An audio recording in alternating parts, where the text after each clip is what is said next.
বিসমিল্লাহির রহমানির রহিম। আসসালামু আলাইকুম। শুভ দুপুর, শুভ বিকাল। এখন বিকাল, শুভ দুপুর না, 3টা বাজে। 3টা তো বিকালই হয়, তাই না?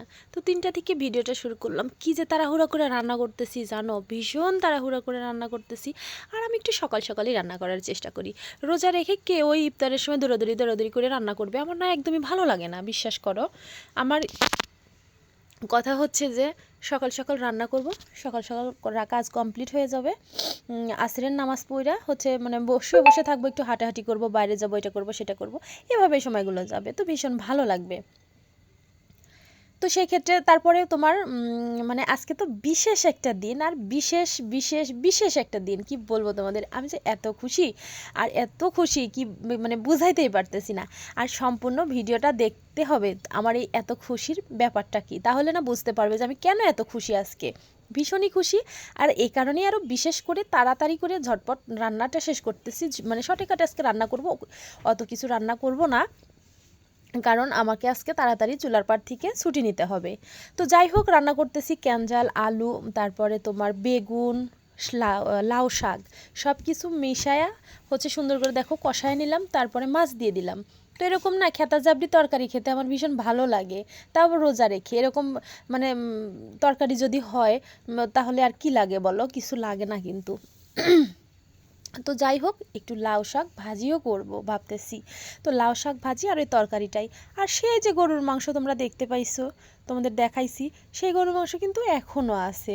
তারপরে তোমার কালকে তো এক গাদা 12টা বাজে গেছে, আমার 13টা বাজে গেছে, 12টার জায়গায় ভর্তা করছি, সেইটাও ফ্রিজে বক্সে করে রেখে দিছি, অনেকটুকু করে ভর্তা করছি জানো তো। তো সে কারণেই আর রান্নাবাড়ি অত বেশি করব না। আর ও সরি, মাছ কষা যে রাখছিলাম সেটাও এখনও আছে।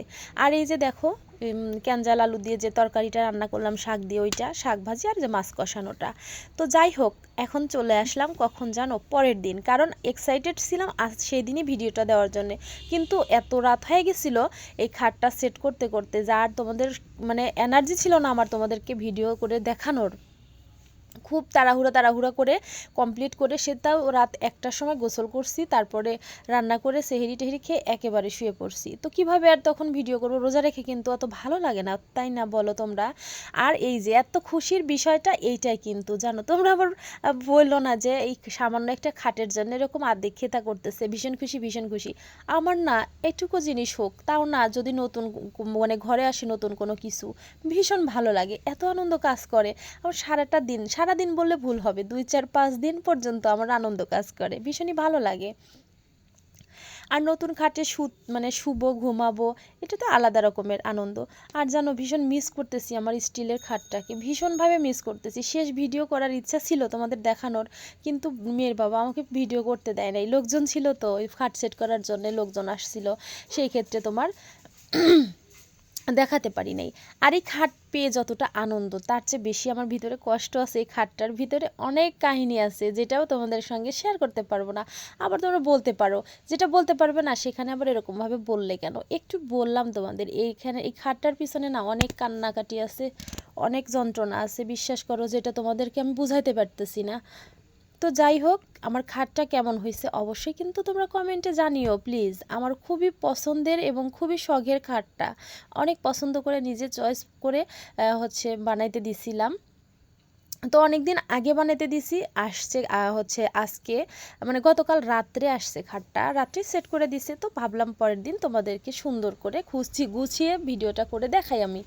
তো যাই হোক, চলো আমার মুসমুসে ভাঙা মুড়ির মতো মানে ভাঙা মুড়ির মতো টিনের ঘরের একটু ছোট্ট করে হোম ট্যুর দিয়ে দিই, এই 1 মিনিট 55 সেকেন্ডের।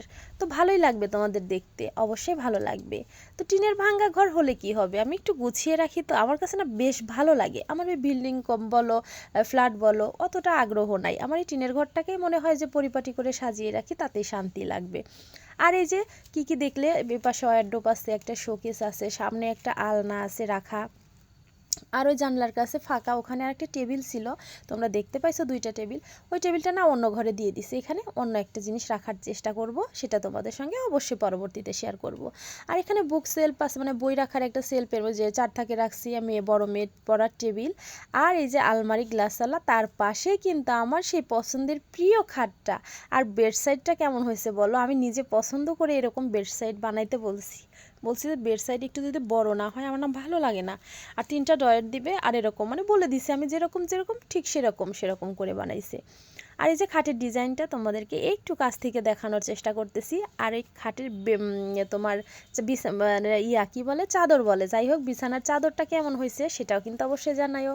আমার তো মনে হচ্ছে যে একদম ম্যাচিং হয়ে গেছে, ভীষণই ভালো লাগতেছে। আর এই যে পাশে একটা টুল রাখছি, এখানে মেয়ের বাবা ফোন টোন চার্জ দেয়, যেহেতু এখানে একটা টেবিল ছিল ছোট, সেটাও বের করে দিছি এই ঘর থেকে। আর আমার খাটের ফাইনাল লুকটা তোমাদের দেখাই দিলাম। অবশ্যই কিন্তু প্লিজ তোমরা জানাবে আমার খাটটা কেমন হয়েছে। আর আমার ভাঙা মুচমুচে মুড়ির মতো ভাঙা টিনের ঘরের হোম ট্যুর তোমাদের দিয়ে দিলাম কয়েক সেকেন্ড।